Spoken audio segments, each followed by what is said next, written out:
Awareness Tools. This is a reading of the Awareness Tools page from the website of Elias Satyānanda. A link to the original page with additional resources and information is included in the video description. What follows is the original text from the website. After the ecstasy, the laundry. Jack Kornfield. The major part of the tools on this page can be regarded as conscious self-help methods.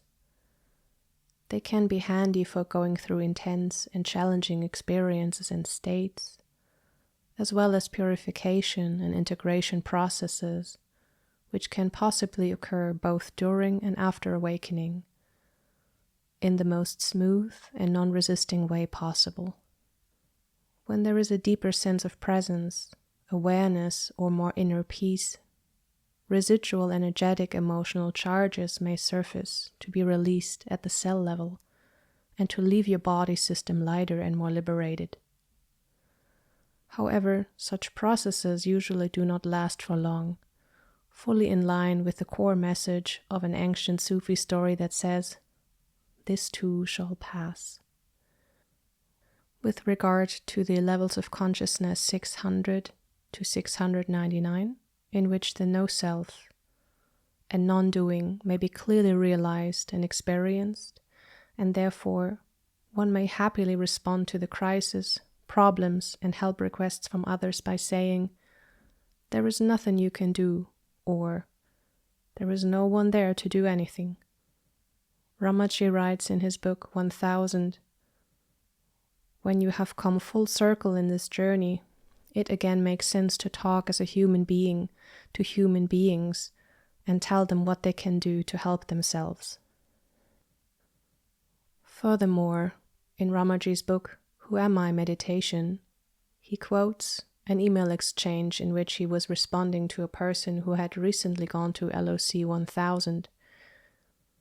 "You have realized the self. There may still be an apparent process of stabilization. Some go through that, some don't. People vary in the amount of mental emotional karma they will still have to deal with. If there is a lot of stuff left to deal with, that can be confusing. The typical assumption is that there will be only perfect peace and bliss all of the time. The highest level sage does indeed enjoy that experience. Lesser sages, though self-realized, do have subjective karmic momentum that is potentially disturbing or distracting. We will deal with whatever comes up as it is needed. Carl Gustav Jung, the famous awakened Swiss psychologist, says in this context, "One does not become enlightened by imagining figures of light, but by making the darkness conscious. Until you make the unconscious conscious, it will direct your life, and you will call it fate." The following text is a translation from the German-speaking magazine Happiness and further elucidates this process. Reconciling with our shadow. There is a mysterious place inside us that we don't know, but which nevertheless belongs to us. The shadow. It functions like a sort of trash container. Here we dump everything that our consciousness finds disturbing, experiences that we repress, emotions that we don't want to face, and mental pain we think we can't endure. Carl Gustav Jung was one of the first therapists to discover this dark area, saying, "The shadow is all the things you are, but definitely don't want to be." In the short term, it often makes sense to exile anything too hurtful into the subconscious. But in the long run, these split-off parts block our life force, hinder our relationships, and are responsible for us not living parts of our dreams. Only if we accept our personality's dark aspects can we evolve.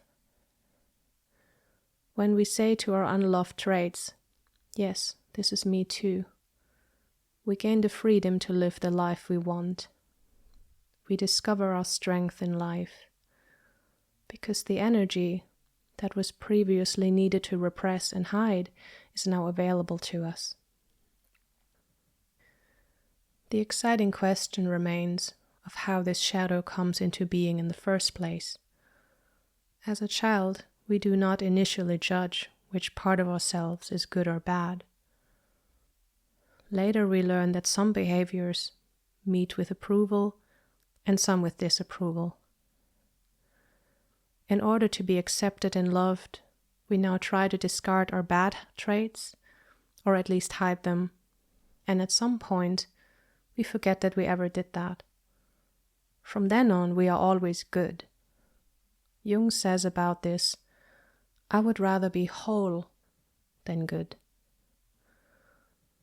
But how many of us never show our true colors and deny our needs just to be liked? The goal of shadow work is to forgive our own imperfections and develop compassion for ourselves. Actual self-love means bringing our shadows into the light and reconciling with them, to become the person we really are. An overview of the tools. The first three methods can be particularly useful with what at first appears to be complicated and difficult emotions and traumas. The next three with mental noise, residual self-identifications, etc. The eighth and ninth might result in an increased sense of awareness, the ability to see what is, and to a deeper sense of inner freedom with whatever is there. The ninth, surrender, is universal, almost timeless, and completely natural to most people. Ultimately, it all boils down to seeing or seeing through, fully experiencing and going, feeling and living through whatever arises with as much awareness of and love, compassion, and empathy for yourself as possible, all the time and with everything, and to surrender to what is, or what is currently there, not as another trick of trying to change, but as a natural happening in the now. And when all the tools have run out, what remains is this as it is, always. Note, the methods here are just a small fraction of what is possible today. You may take any of these methods here that currently speaks to you and apply it calmly and consciously.